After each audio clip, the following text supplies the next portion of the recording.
พี่น้องเอาละเว้ยเอาละเว้ยแพ้วเผาสิฟองละเว้ยบัดนี้พี่น้องเอ๋ยหลังจากหญิงลีศรีสมพลออกโรงว่าสิฟองผู้ใดด่าหญิงลีแล้วสิฟองเนื่องจากผู้จัดการผู้รักผู้ใหญ่ให้ฟ้องแล้วก็เลยสิฟองเพราะว่าพ่อแต่หญิงลีไปฟ้องปั๊บบัดนี้ซี่ทางแพ้วเผาทั้งหลายก็เลยบอกว่าแพ้วเผาคือบ่ฟ้องแน่แพ้วเผาคือบ่เฮ็ดคือหญิงลี่แน่แพ้วเผาคือออกมาบ่ออกมาปกป้องตัวเองแน่คอยเราเมีย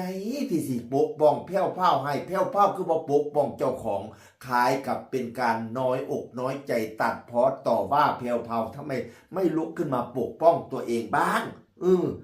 เห็นบ่หญิงลี่เขายังฟ้องนะพะนะว่าแพ้วเผาแล้วก็เลยโพดว่าจังสี่พี่น้องเอ๋ยบ่แม่นว่าบ่ปกป้องตัวเองนะคะแค่ทำอะไรบางอย่างอาจสิบ่ต้องโพดหรือบอกทุกเรื่องเพราะหนูบ่ให้ค่าคนพวกนั้นต่อไปนี้คนที่เห็นคลิปหรือว่าโพดอีหยังที่บ่ดีบ่ต้องส่งมาให้หนูนะคะแต่ขอความร่วมมือส่งไปให้น้องก้อยปวลิสาเพราะทุกอย่างหนูเก็บรวบรวมข้อมูลไว้สักพักแล้วสาวบุรีรัมย์ในวงเล็บรอดอสวดนานแม่นยังล่ะรอดอสวดพี่น้องเอ๋ยอย่าสุไปหาด่าข้าเจ้าพี่น้องตอนแรกก็ว่ารับสิบ่ฟ้องล่ะบางเที่ยนี่มันมีคนเสียไงมันมีคนยุฟ้องแม่เอามาแน่จัดการมันทนลังเที่ยวกับทำจิตทำใจว่าสิบ่ฟ้องดอก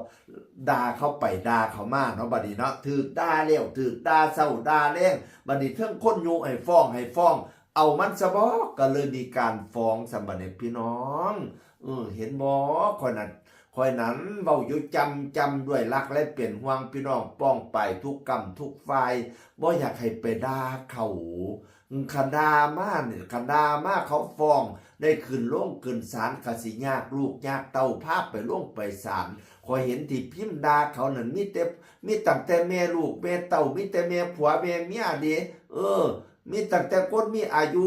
บัดไปลงไปศาลมาก็สิได้ลูกเต้าล่ะพาไปพี่น้องเอ่ยเป็นห่วงเป็นหยังมาลูกเต้าก็สิได้ซื้อโอเลี้ยงซื้อข้าวผัดไปส่งเลี้ยงจำโอ้ยดอกเฮ้ยว่าละตาลุตูนนะตาลิตูนลูกตาลิตูนหลานลูกหลานสิได้อันไปส่งข้าวส่งน้ำแม่อยู่เลี้ยงอยู่โรงพักโอ้ยดอกเฮ้ยเศร้าด่ากันซะที่สำคัญนะบ่อยากให้คนไทยด่ากันพี่น้องสังคมด่ากันมันเป็นตาอยู่ติซุมเจ้าว่านั่นน่ะด่ากันไปด่ากันมาอยู่เนี่ยถือเขาปรับไหมใช้โทษได้ขายดินดอนต้นหญ้าแทนที่สิได้ไปเปลี่ยนมรดกตกทอดได้ไปขายป้อมให้ตานายเบิดข่อยก็เว้าแต่ความเก่าอยู่นี่ล่ะนอนเลี้ยงนอนอันโรงพักมันบ่ม่วนคือนอนโรงแรมเด้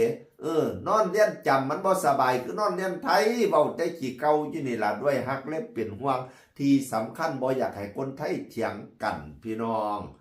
ฮักกันแพ่งกันเป็นหยังเกิดเป็นคนไทยน้ำกันนะพี่น้องเอ๋ยทุกวันนี้ศึกไก่ไม่ได้ห่วงแต่วันสวงศึกใกล้ไล่ข่มเหง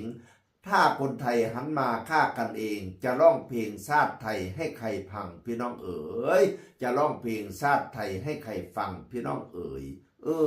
ถ้าคนไทยบ่หักคนไทยแล้วไผแล้วสิเบิ่งแย่งเฮาอยู่นี่พี่น้องคอยเว้าคอยจากันในเปียงคือว่าสมัยซุมื้อนี้มีการศึกษากันสู่ผู้สู่คนแล้วคนการศึกษาเขาบ่ใส่ความรุนแรงว่าเด้เขาบ่เถียงบ่ด่ากันว่าเด้โอ้ยก็ละว่าตั้งแต่กี้สมัยพ่อสมัยแม่สมัยเขาเจ้าจบป.2 ป.4 เขาก็บ่ด่ากันปานนี้เด้อข่อยว่านั่นเฮ้ยบ่ได้ด่าให้คนทั่วโลกได้ยินปานนี้ดิบ่ได้แบ่งพรรคแบ่งพวกกันปานนี้ดิบัดนั้นปันเว้าว่าสมัยนี้มีการศึกษาโอ้ยข่อยอยากหากใส่งอนต่อมันนี่มันบ่คือสมัยพ่อสมัยแม่ข่อยบ่ด่ากันปานนี้หั่นล่ะก็เลยเว้าเลี้ยงแป้วเป้าสู่ฟังอย่าสุไปด่ากันเถาะพี่น้องเอ้ยผู้ใดไปด่าข้าเจ้าพ่อลบก็ลบเด้อข้าเจ้านำฟ้องมามันสิยากคลอดลูกคลอดเต้าเสียนี้แล้วเนี่ยด้วยรักและเป็นห่วงเสียงคือคนเก่ามาเว้าสู่ฟังสวัสดีครับ